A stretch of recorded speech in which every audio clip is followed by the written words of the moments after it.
Hello, everyone, and welcome to MBA 590, Section 602, Introduction to Digital Marketing. Hopefully everyone's getting along with the class off the top, and you're finding everything you need.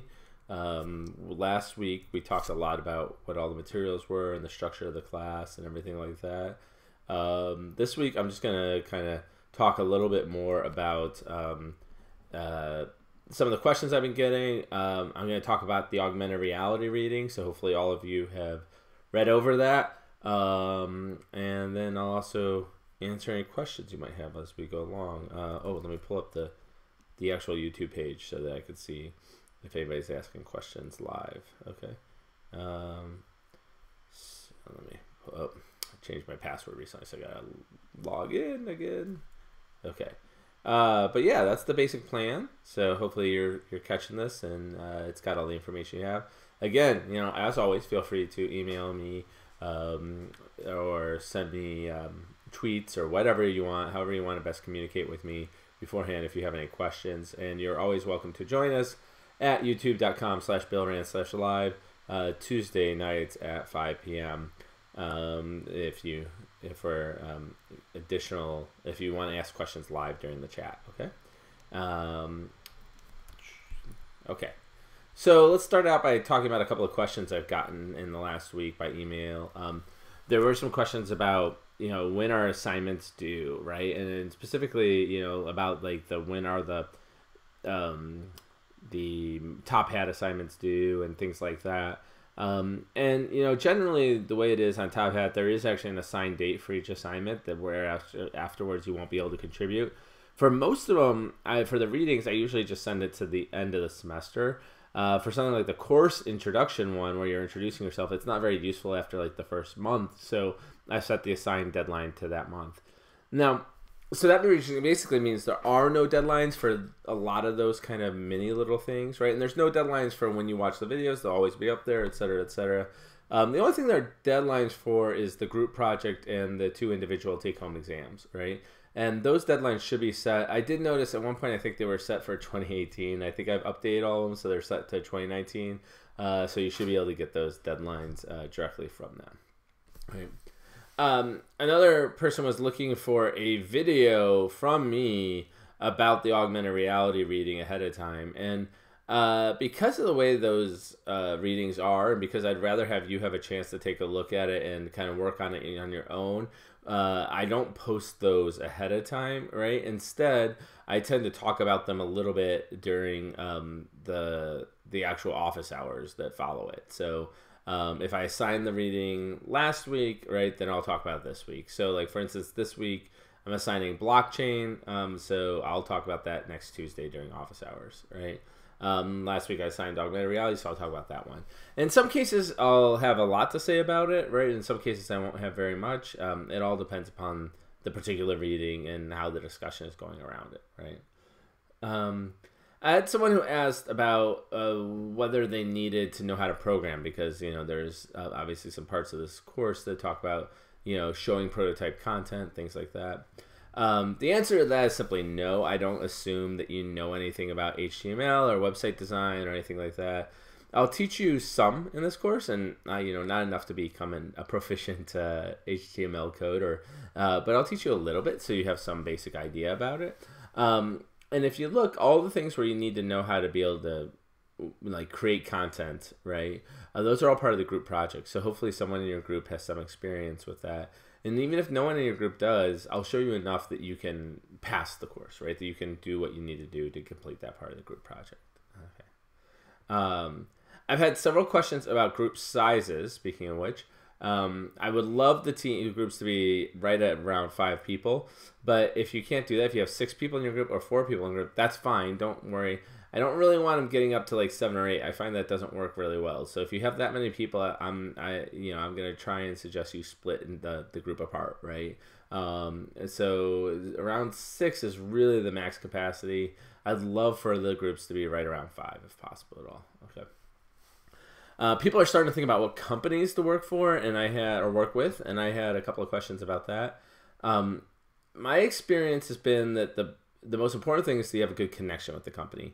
that you have someone in the company you can kind of talk to about their pain points, probably about 3 times during the semester, right? So once right at the beginning when you're kind of trying to assess what they're talking about, maybe once around the midterm so you can kind of keep them up to speed about what you've done and what you're thinking about doing, and then once at the end so you can deliver some results to them, right?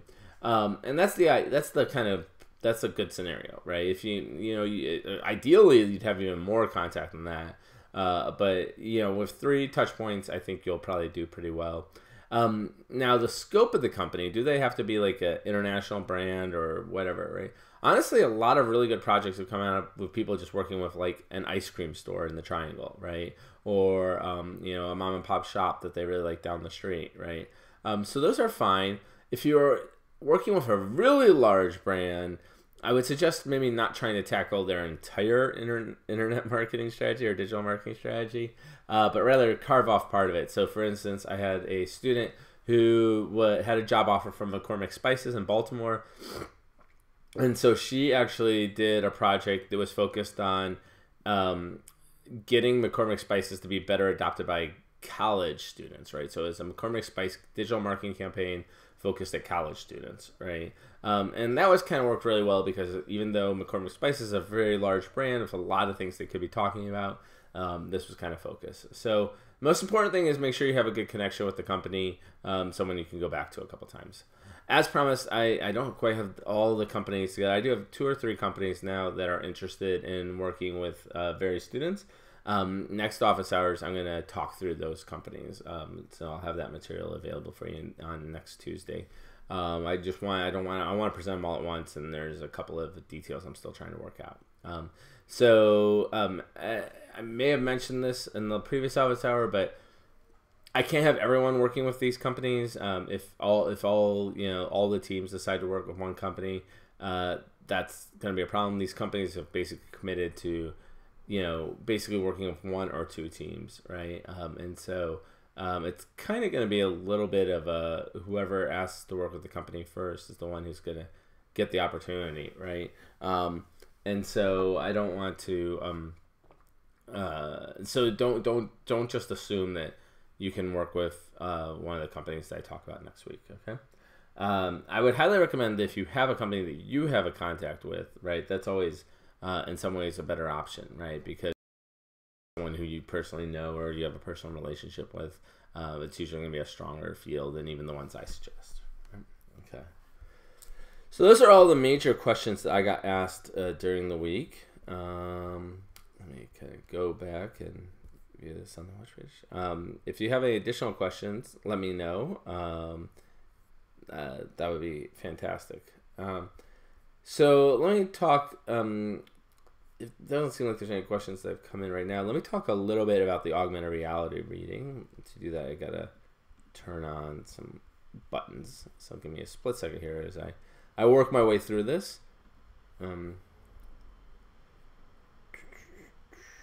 So, okay, I'll just do the full window. So you'll see the Adobe window coming up soon with my slides in it. Let's see, there it is. Okay, and I can kind of make this a little bit bigger on purpose so that, because you actually don't need to see all the content. Okay, there we go. Okay, so augmented reality, right? So augmented reality is basically a live view of the world that's enhanced by some sort of additional information or content. And this is usually done via some sort of a glasses device, or a computer, or actually your phone, right? So your phone can use the camera to get the live image of the world and then project content on top of that. You could also imagine this being like some sort of we've seen a couple examples where it's a stationary display. So there's one at Universal Studios Florida right now, just inside where you go through security. American Express is actually running, where it has a big screen and it shows the security lines, and then it shows like aliens wandering through the security lines, right? So that's still an example of augmented reality, even though it's not a glasses-based device, right? This is distinct from virtual reality in that there is some interaction with the real world, right? So in virtual reality, the world is completely made up and completely fictional. In augmented reality, it's basically taking some aspect of the real world and providing interaction with it. So examples of technology include the Google Glass, which has been discontinued right now, but they keep thinking about trying to come up with different versions of this. Microsoft HoloLens, for those of you who've seen that, works similarly. There have been some other kind of versions of just kind of having little glass-like devices that project some content.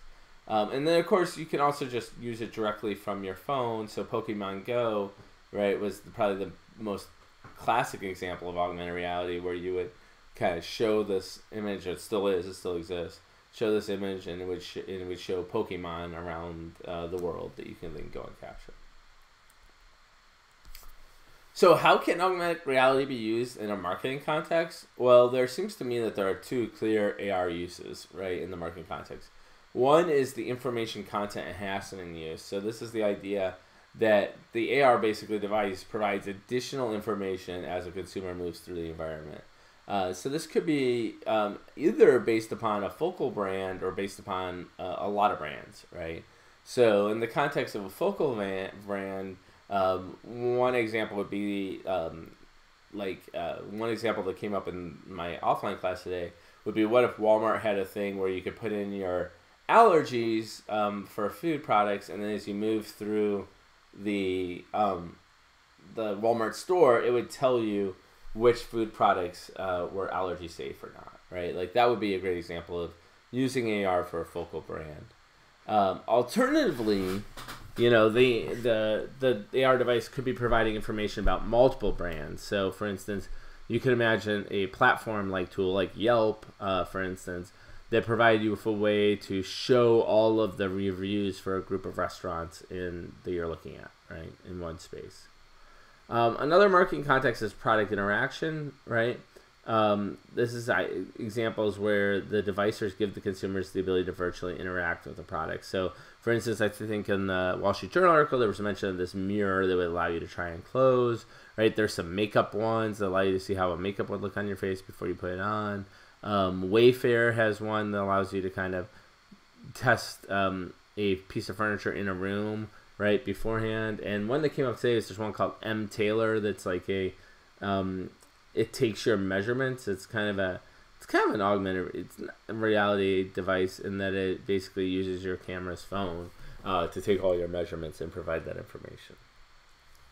So a couple other focal brand examples. Speedway and Hess, both of them tried this out a couple years ago, where they had, Speedway had on their cups that you use for soda drinks, they basically had QR codes that you could scan, and when you scan them, different virtual things appeared by the cup, right? And so I think it may have been comic book related at some point, but that's kind of the idea. And then Hess had one where you could actually scan an image, and then you could like peel it off, almost like an instant play sticker, and see if you want a prize behind the image, right? So as a comparison, I already mentioned this briefly, but Yelp has this tool called Monocle, and Monocle allows you to kind of scan a neighborhood and instantly get the reviews for all the restaurants that just pop up above where the restaurant is, right? So you could, if you're looking at, if you weren't sure where to eat and you're looking at a row of 5 restaurants, you can pull out the Monocle and kind of quickly get a comparison between them. Product interaction example, the Wayfarer one I mentioned is probably the cleanest one. So what Wayfarer allows you to do is, say you want a piece of furniture, and Wayfarer basically sells furniture online, but you don't want to order from them without knowing if it's going to look good in your room. So what they can do is you can kind of scan your room, and then you can project the piece of furniture into the room, and it'll show you what it would look like in your room. Right, that's kind of a cool little example. I'll just finish by quickly saying, augmented reality suffers from the problem that a lot of new technologies and innovations do. That it's really hard to encourage adoption of these platforms, right? And so you might almost, if you were designing an augmented reality campaign, you might want to think of it as almost kind of trying to encourage people to purchase an innovation, right? But in this case, it's interacting with this augmented reality campaign. And one way to think about innovation adoption is through the lens of Everett Rogers' 5 characteristics of innovation. And basically what Rogers did was he said, these are the 5 things that kind of help innovations get adopted. And one of them is relative advantage. So, does the new technology provide a much greater advantage than previous forms? So, for instance, does your new digital AR campaign provide more information or better information or more interactive information than a traditional marketing campaign will, right? Another aspect is what he calls compatibility, right? Does the product, is it compatible with the way you kind of do your day-to-day life right now, right? So, if you always research exactly what restaurant to eat at ahead of time before you even leave your house, then something like the Monocle probably isn't going to work very well for you, right? The next aspect is complexity, right? So the less complex, the more simple the product is, the easier it is to get adopted, right? And this is actually kind of a place where a lot of augmented reality systems falter, right? Is because of the fact that how do you get people to get the idea that like this is going to project virtual data onto the real world, right? And so trying to decrease that complexity, right? One thing you can do is not require them to buy a piece of glasses, right? Instead, just use the phone is an example of how you would decrease the complexity. Trialability has to do with the fact that the consumers need to be able to try something out before they'll adopt it, right? And this is part of the reason why I think you're seeing a lot of augmented reality and virtual reality exhibits right now. So like the North Carolina Museum of Art actually has one right now where you can put on a helmet and like tour Georgia O'Keeffe paintings in their original settings, right?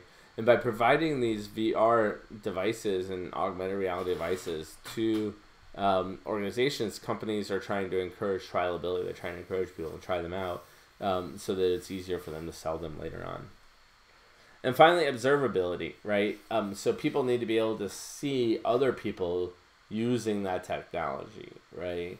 And so the museum is another great example, right? Because the people are using the VR helmets in that kind of public space, it makes it more obvious that this is a technology that maybe I should consider as well. So you should always think about these things when trying to figure out how to roll out a innovative marketing campaign. But and augmented reality is definitely in that space. Okay, let me get back. Oh, okay, so I'm back now. So that's basically what I wanted to say about augmented reality, right? And kind of that reading from last week. And that's pretty much the main core material I want to cover today. I'll end by just kind of going over what you should be working on and just kind of reminding you of that. So the most important thing is that you need to be submit your group request by Thursday night at midnight, right? That's the most important thing you need to do this week. And as I said before, if you only have one member of your group, that's fine. Just submit that, right? But definitely submit something so I know where to assign you. The other thing is watching the week 2 videos. These are on digital marketing strategy and research. So hopefully those will help as we get a little bit more in detail. Participate in the discussion on blockchain on Top Hat. Watch, of course, the week 1 office hours and send me any questions you have for this one. And then chapters 1, 2, and 4 are the relevant chapters for the readings this week. So that's it from me. If you have any other questions or if you have anything that comes up, please let me know. Send me emails, tweet at me, or join in during the live discussions, whatever works out for you. So someone did just ask a question on YouTube. By the way, if you're watching live, highly recommend post your YouTube questions as soon as possible, because actually by the time you see the content, it's about a couple minutes behind when I'm saying it. Small note for future, right? Post questions early on. I'll come to them as I need to come to them. But there's a question from Megan about, do you have other examples of local companies that people have worked with for the group project? Sure, yeah. People have worked with restaurants, right? So they've worked with one in particular was interesting where it was a restaurant that was here in the Triangle, and they were thinking about opening a branch in Tennessee, actually. And so they worked on developing a digital marketing campaign for them for the Tennessee branch. Some of the other ones are just like local restaurants and bars. That seems to be a popular choice. People have worked with their own companies. So one former MBA student was developing a employer fitness routine. So they would come in and provide fitness for your employees, sorry, at a company. And so she basically and her team basically developed a digital marketing campaign for her own company, right? I've seen people do things on like local print shops. I've seen people work with Fleet Feet Sports or Fleet Feet Shoes up on Wade Avenue, right? So it's kind of wide open. It's just I recommend that it be someone that you feel like someone in your group will go up and talk to and say, hey, we'd like to do a project. Most of the times, if you're like, we're going to do a digital marketing campaign for you, people are very open to talk. Okay. So I hope that helps, Megan. I hope that gives you some ideas of what people are working with. Charities, non-for-profits are always a good one as well, right? We've had people work with the local United Way chapters. We've had people work with, is it Carol's Kitchen? That's down in the food hall, right? That is a not-for-profit restaurant that helps women in trouble, right? So there's a bunch of different other examples out there. Hopefully that helps. If you have any other questions, feel free to shoot me an email later this week or even tonight. Take care, everybody. Bye.